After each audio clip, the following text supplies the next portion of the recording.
Good morning students. हम tense की बात कर रहे थे और टेंस में हमने present simple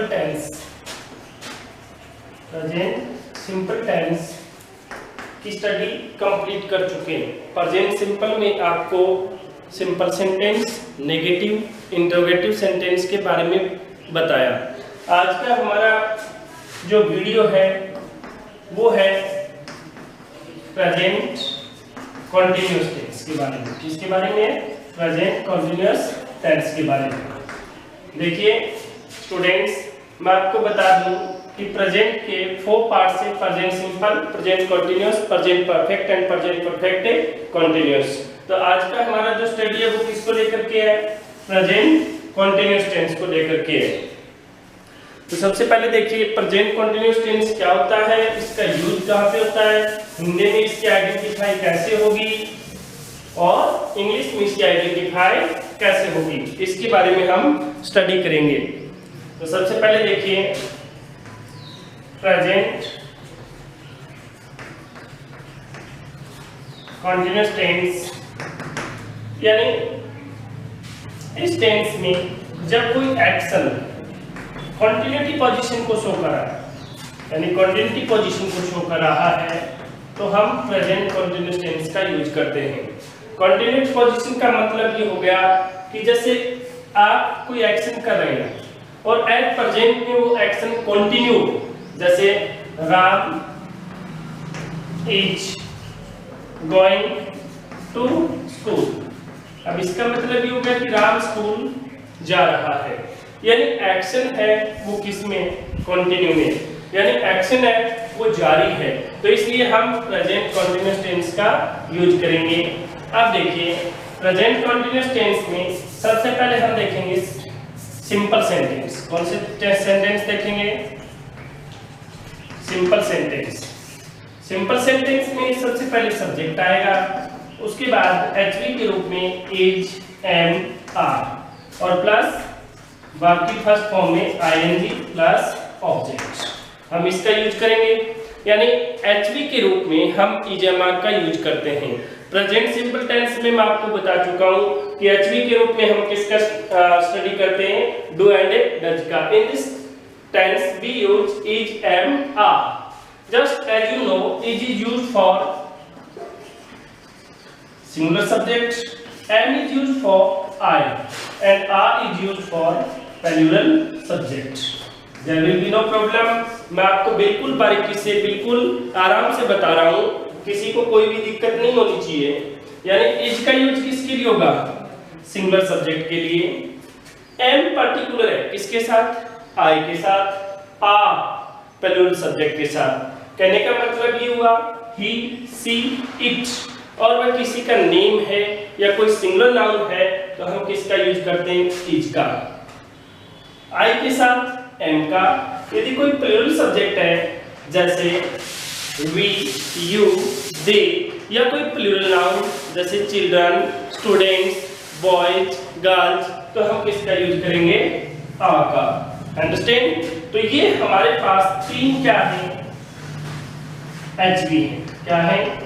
HV, helping verb. और हम प्योर इंग्लिश में बोलेंगे तो इनका नाम क्या लेते हैं? ऑक्सिलरी। क्या लेते हैं? ऑक्सिलरीज। यानी हमारे पास 3 ऑक्सिलरीज हैं, इज, एम, आर। नेक्स्ट देखिए बेटा, आपको पता है कि प्रेजेंट सिंपल टेंस में हमने वर्ब की फर्स्ट फॉर्म का यूज किया है और इस टेंस में भी हम वर्ब की फर्स्ट फॉर्म का ही यूज करेंगे।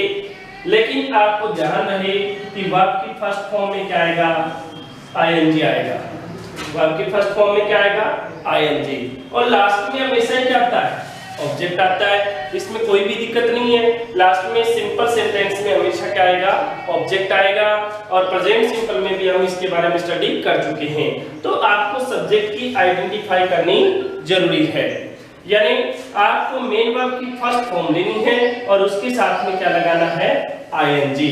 Understand? I think you have understood well. अभी बहुत सारे स्टूडेंट्स के कमेंट आ रहे हैं कि सर हमें बहुत अच्छी तरह से समझ में आ रहा है, थोड़ा सा ये जो बोर्ड है इसका प्रॉब्लम है, इसको आज हम ने दूर किया है। थोड़ा सा और भी कोई दिक्कत हो तो हम टाइमली अपना आपकी जो प्रॉब्लम्स है वो सॉर्ट आउट करते रहेंगे और आपका रिस्पॉन्स हमें मिलता रहेगा तो हम इससे भी अच्छे वीडियो आपके लिए अपलोड करते रहेंगे। और कई स्टूडेंट्स ये पूछ रहे थे कि सर आप जो बोर्ड पे करवा रहे हो वो फेयर नोटबुक में करना या नहीं करना। तो बेटा आपको सारा वर्क जो करवाया जा रहा है बोर्ड के ऊपर फेयर नोटबुक में करना है। तो इसके बारे में यदि आपके दिमाग में कोई और भी चर्चा चल रही हो, कोई और भी कंसेप्ट ओपिनियन आ रही हो तो यू कैन आस्क। नेक्स्ट देखिए बेटा सिंपल सेंटेंस। तो सिंपल सेंटेंस में हम कुछ एग्जांपल्स देखते हैं। अब दूसरी बात ये कि फेयर नोटबुक में जो आप वर्क कर रहे हो आप उसमें सिंपल सेंटेंस के मान लीजिए 5 और 6 एग्जांपल्स में रिटन कर रहा हूं बोर्ड के ऊपर, तो उसमें आपको सारे एग्जांपल्स लिखने की जरूरत नहीं है। आप उसमें से 2 या 3 एग्जांपल्स हैं वो हर सिंपल सेंटेंस के, नेगेटिव के, इंटरोगेटिव के आप उतार लीजिए। ओके बेटा।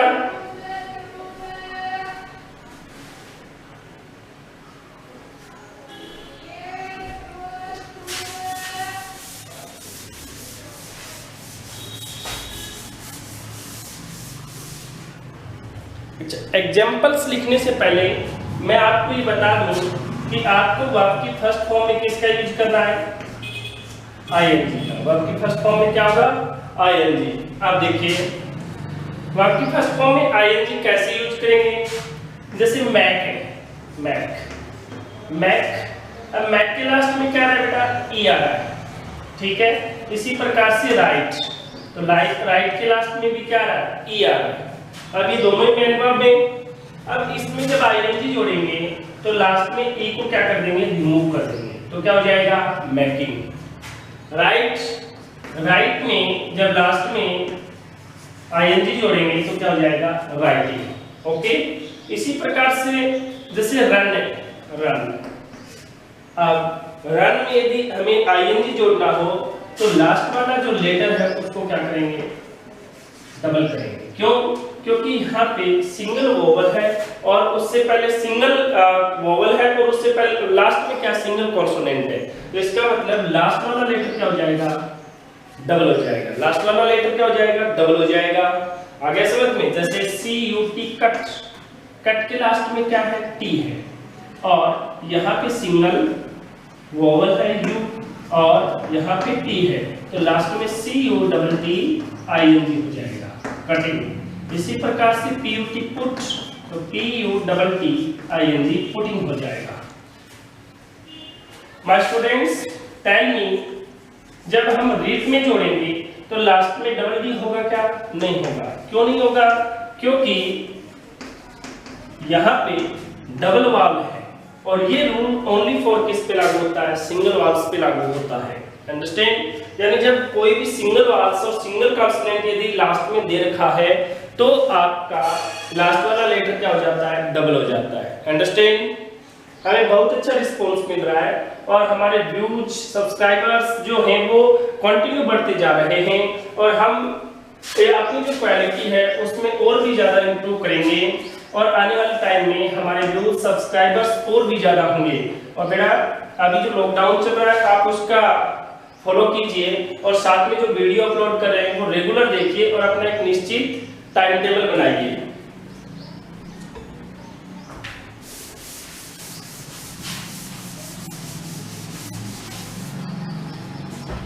नेक्स्ट, अब हम सिंपल सेंटेंस के कुछ एग्जांपल्स कर रहे हैं।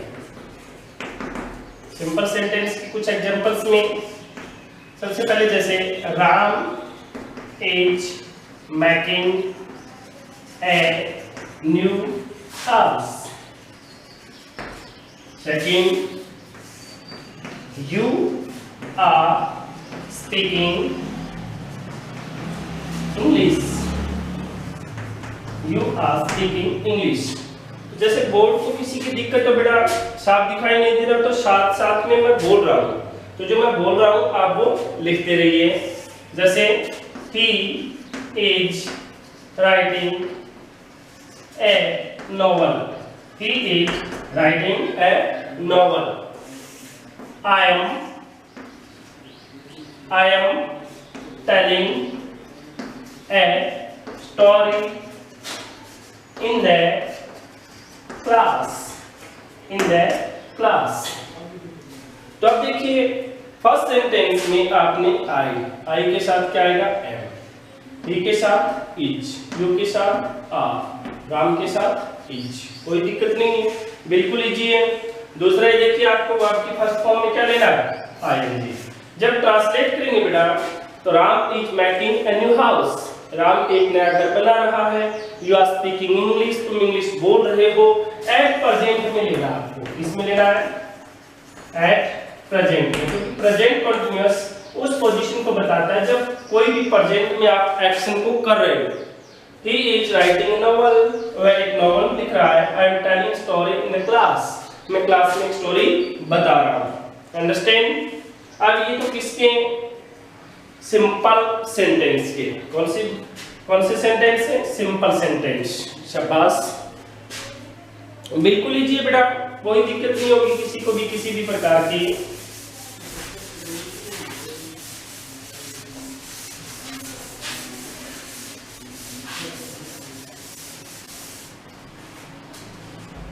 नेक्स्ट देखिए बेटा, अब हम करते हैं नेगेटिव सेंटेंस, यानी स्पीकर अपनी बात को सिंपली भी कह सकता है, वो नेगेशन में कह सकता है, वो किसी बात को क्वेश्चन के रूप में भी कह सकता है। यानी एक सेंटेंस के अलग अलग पार्ट होते हैं, आपको ये मैंने पहले बताया स्टार्टिंग वाली क्लास में।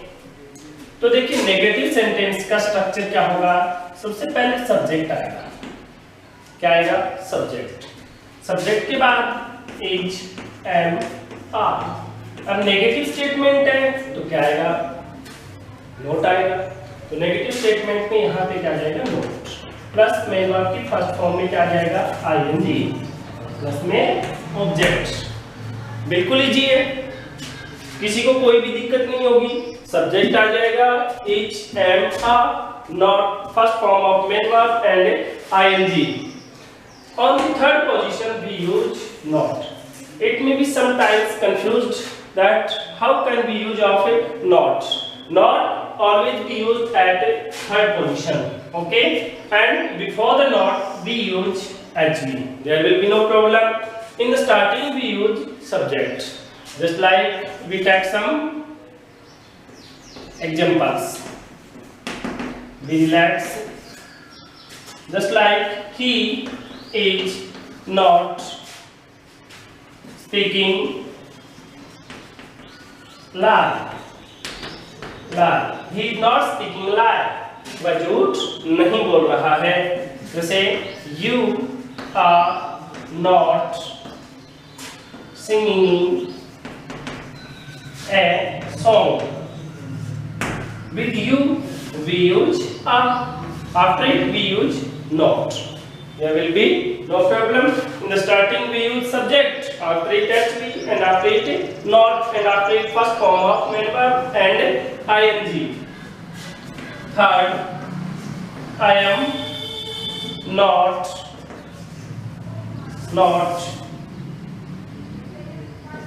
giving anything to you. After it we use not. In the fourth, just you can see she is not considering my problem. She is not considering my problem. Just you can do like this. On this structure you can write more sentence yourself. There will be no problem. अभी मैंने जो sentence लिखे he is not speaking a lie. Second है you are not singing a song. Third है I am not giving anything to you. And the last, she is not considering my problem. अब ये example से इस root base पे आप कुछ examples का क्रिएशन और भी कर सकते हो। आगे समझ में, करने वाला तो कर सकता है बेटा, अभी जिसको नहीं करना हो वो तो नहीं करेगा, चाहे उसको कितना भी समझा दें, कितना भी उसके लिए कोशिश करें, क्योंकि जिसने यही सोच लिया कि मेरे को नहीं करना है तो उसके लिए कोई भी रास्ते नहीं है। ठीक है, तो आपके जो कमेंट है वो हमारे लिए कंसिडरेबल होंगे कि जो भी करवाया जा रहा है उसमें कितना पावर है, उसके पीछे कितना आप समझ रहे हो, और साथ में अपने पेरेंट्स जो है आप उनसे भी कांटेक्ट में रहें, मदद करते रहें और उनकी मदद लेते भी रहें, तो इसलिए ताकि हमें पता चल सके। ठीक है, अब मैं इरेज कर देता हूँ बेटा। नेक्स्ट देखिए,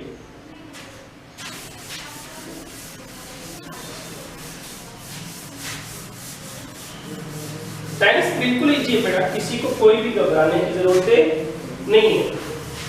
जब आप क्लास में अटेंड होंगे तब हम इनको और भी अच्छी तरह से बता देंगे, लेकिन मेरे को नहीं लगता कि किसी को प्रॉब्लम फेस हो रही है, क्योंकि हम दी बेस्ट क्लास है वो आपके लिए दे रहे हैं। ठीक है, अब देखिए नेक्स्ट हम करते हैं इंट्रोगेटिव सेंटेंस। इंट्रोगेटिव सेंटेंस की जब बात करें हम, तो इंट्रोगेटिव कितने टाइप्स होते हैं? 2 टाइप्स।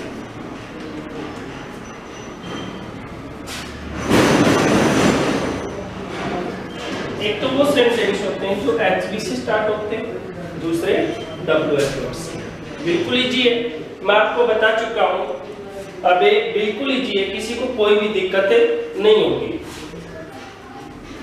हो सकता है आपको दिक्कत हो, लेकिन हमारे लिए तो कोई दिक्कत नहीं है, हम तो हजारों बार इनको टॉपिक्स को करवा चुके हैं, बिल्कुल इजी है। और मैं तो आपको बिल्कुल नॉर्मल वे से करवा रहा हूँ ताकि सभी स्टूडेंट्स के समझ में आ जाए, जो भी मतलब हार्ड वर्कर है, जो भी इंटेलिजेंट है, जो वीक स्टूडेंट है, सभी के अच्छी तरह से क्लियर हो जाए, इसलिए हम बिल्कुल नॉर्मलाइजेशन में करवा रहे हैं, बिल्कुल इजी वे में। अब देखिए, जो सेंटेंस HV से स्टार्ट होगा तो सेंटेंस किस में जाएगा? क्वेश्चन में जाएगा।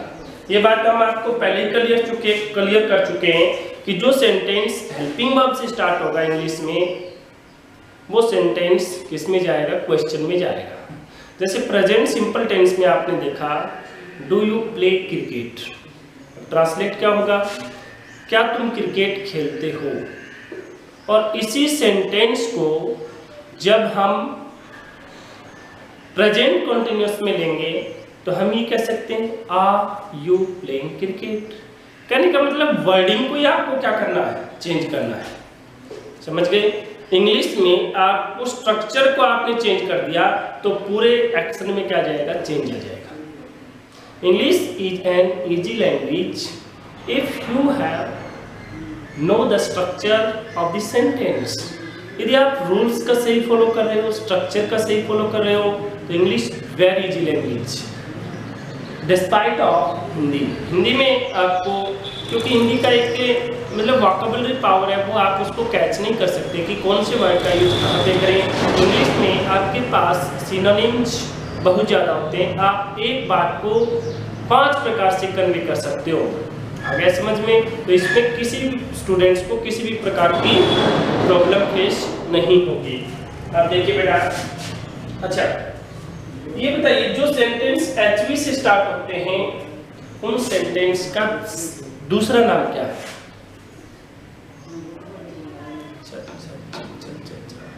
हम बताएं। उस सेंटेंस को यस या नो टाइप क्वेश्चन भी कहा जाता है। क्यों?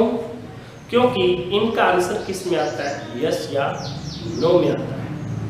इनको शॉर्ट आंसर टाइप क्वेश्चन भी कहा जाता है। ये सारी चर्चा हम प्रेजेंट सिंपल टेंस करवाते समय कर चुके हैं, यानी यस या no type question, HV type और शॉर्ट आंसर टाइप क्वेश्चन।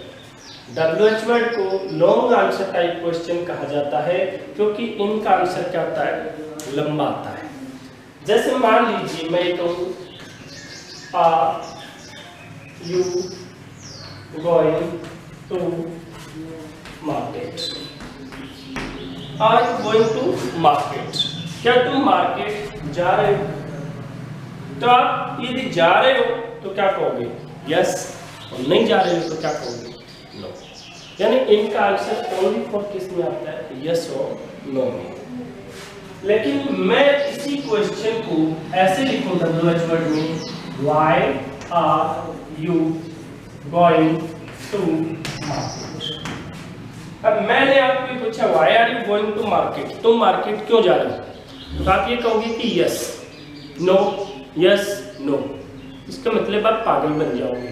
इसका मतलब क्या बन जाओगे, पागल बन जाओगे, क्योंकि अगला क्वेश्चन ये पूछ रहा है why are you going to market, और आप उसका आंसर दे रहे हो यस और नो में।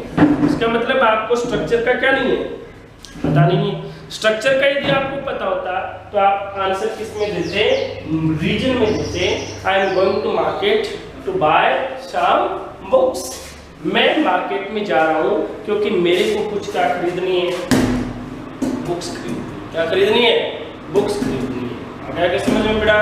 तो ये बिल्कुल ध्यान देने वाली बात है कि आप सेंटेंस के स्ट्रक्चर को कैसे लेते हो।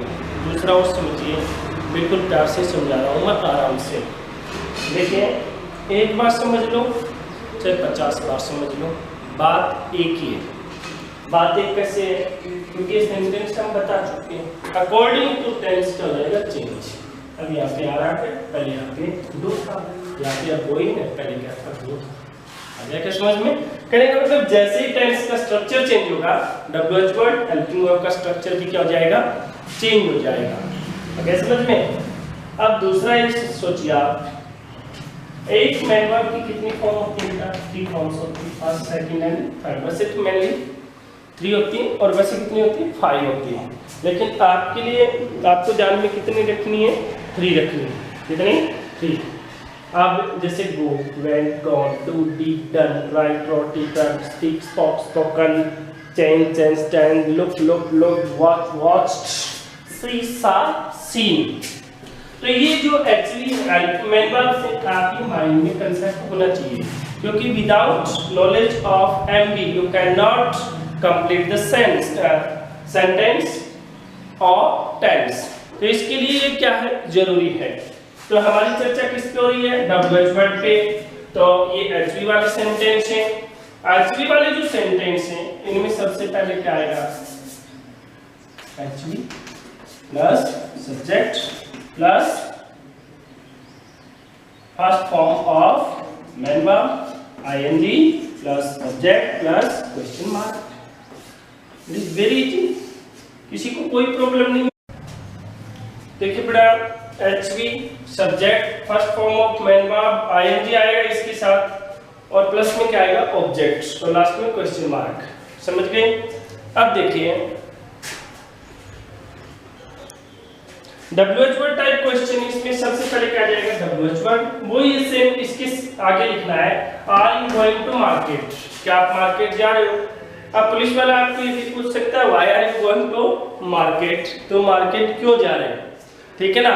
तो अब उसको रीजन बताना पड़ेगा कि भाई मैं मार्केट क्यों जा रहा हूँ। अब इसको उसके सामने थोड़ी कहेंगे यस यस यस। अब इसका मतलब he will think that he is a madman, he is a mad student, okay, not C।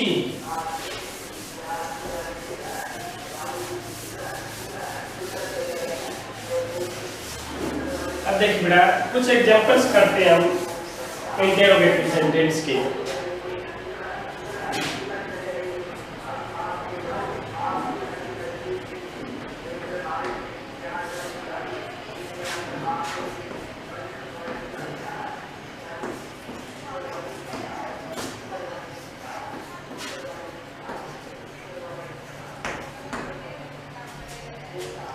First, are you taking tea now?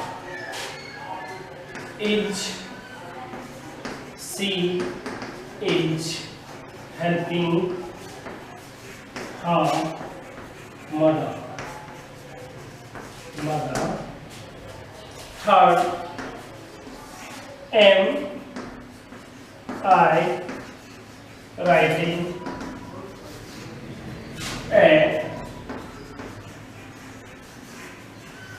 paragraph? Am I writing a paragraph? तो ये तो कौन से बेटा, HV से स्टार्ट होंगे। अब WH वर्ड से स्टार्ट होने वाले, जैसे why are you going to temple? अब WH वर्ड why एक ही नहीं, मैं आपको फर्स्ट वीडियो में बता चुका हूँ कि WH वर्ड कई टाइप के हैं। अब when are you, where are you coming from, तुम कहाँ से आ रहे हो, where are you coming from. Next, what are you singing now, what are you singing now, अब तुम क्या कर रहे हो. तो कहने का मतलब WH वर्ड है, तो अकॉर्डिंग टू मीनिंग चेंज हो जाएगा. Why, where, what. Why means क्यों, where कहाँ, what क्या.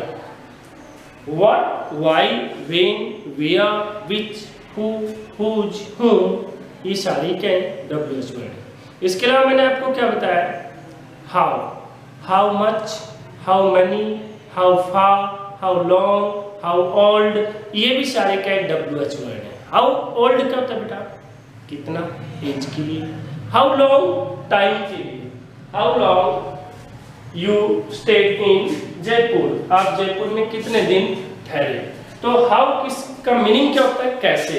बट हाउ के साथ में प्लस में एडजेक्टिव जुड़ जाएगा तो इसका मीनिंग क्या हो जाएगा, चेंज हो जाएगा. तो हाउ का मीनिंग चेंज कैसे हो जाएगा, जैसे हाउ फार, दूरी के लिए. हाउ मच, मात्रा के लिए. हाउ मनी, संख्या के लिए. हाउ ओल्ड, एज के लिए. तो कहने का मतलब हाउ का वैसे सिंगल का मीनिंग क्या होता है, कैसे. हाउ का मतलब क्या होता है, कैसे. और हाउ का यूज किसके लिए होता है, किसी का हालचाल जानना हो तो हम किसका यूज करते हैं, हाउ का. How are you. किसी काम का मैटर जानना हो तो भी हम किसका यूज करते हैं, हाउ का. तो ये कुछ मेनली मैंने आपको एग्जांपल से वो किसके करवाए, प्रेजेंट कंटीन्यूअस टेंस के इंटरोगेटिव सेंटेंस. ये तीन तो कौन से बेटा, HV वाले, और ये तीन कौन से हैं, WH वर्ड वाले. तो आप एक कीजिए चाहे 20 कीजिए, बात तो बराबर ही है. It is equal thing, you can do 1, you can do not 20, it is the same. Okay. हाँ, किसी को कोई भी प्रॉब्लम हो तो वो बता सकता है. अभी बहुत सारे स्टूडेंट हैं वो तो ये करें कि सर हमें क्लास रूम से भी ज़्यादा अच्छी तरह से समझ में आ रहा है. इसका मतलब वो वीडियो को बहुत ही ध्यान से देखते हैं, वो आइडेंटिफाई करते हैं बिल्कुल अपने माइंड